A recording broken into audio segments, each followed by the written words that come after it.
We are taught to think about money a lot like physics, a strict discipline governed by rules, formulas, and objective math. But in reality, money is driven heavily by human emotion, ego, and nuance. Take, for example, a wildly successful technology executive who designed key components for Wi-Fi routers. He was undeniably a genius, yet he also carried thick stacks of $100 bills just to brag to strangers. One day, he bought several $1,000s worth of gold coins just so he and his friends could skip them into the Pacific Ocean for fun. Years later, he went completely broke. Doing well financially has surprisingly little to do with how smart you are, and a lot to do with how you behave. Money is a soft skill, not a hard science. Because it is a behavioral skill, we all do things with our money that might look completely absurd to someone else.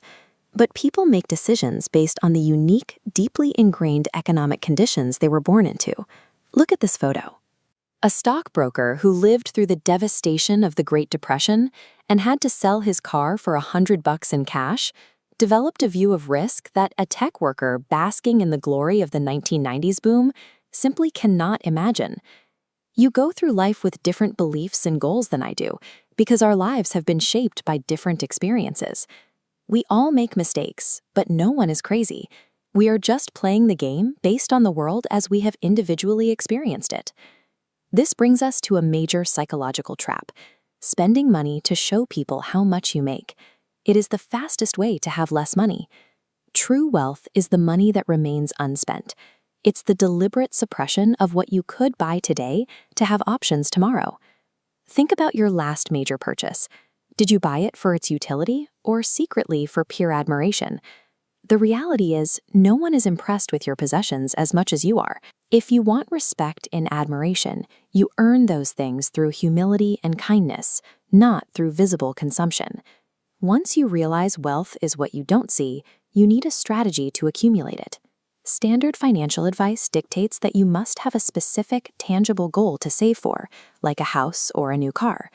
This chart shows how we typically view saving, but saving for a predictable goal leaves you vulnerable. The primary function of savings is to create a gap between your expenses and an unpredictable future. It gives you room for error. You don't need a specific reason to save. Building a margin of safety without a defined goal is the most logical defense mechanism against a world that will inevitably surprise us. Which leads us to how we maintain this gap over a lifetime. It is tempting to look for the mathematically perfect, coldly rational investment strategy. But you are not a spreadsheet. You are a flawed, emotional person. Aiming to be just pretty reasonable works far better than trying to be coldly rational. A reasonable plan gives you peace of mind, which means you have a much better chance of sticking with it for the long run. Long-term consistency is what actually builds compounding wealth. Success requires designing a system that accommodates your emotions, rather than a perfectly optimized machine that assumes you have none. So, what is the ultimate point of managing your psychology, suppressing your ego, and building this invisible wealth? It is to buy freedom. The highest dividend money pays is controlling your time. It is the ability to wake up every morning and know you have complete control over your own choices. Let's lock in the 3 core behavioral rules you need to take with you. First, have empathy for the fact that everyone's worldview is different. No one is crazy. Second, suppress the urge to show off. Less ego, more wealth. Third, optimize for peace of mind over perfect math. Be reasonable, not purely rational. Knowing what to do with your money is only half the battle. Mastering your internal behavior is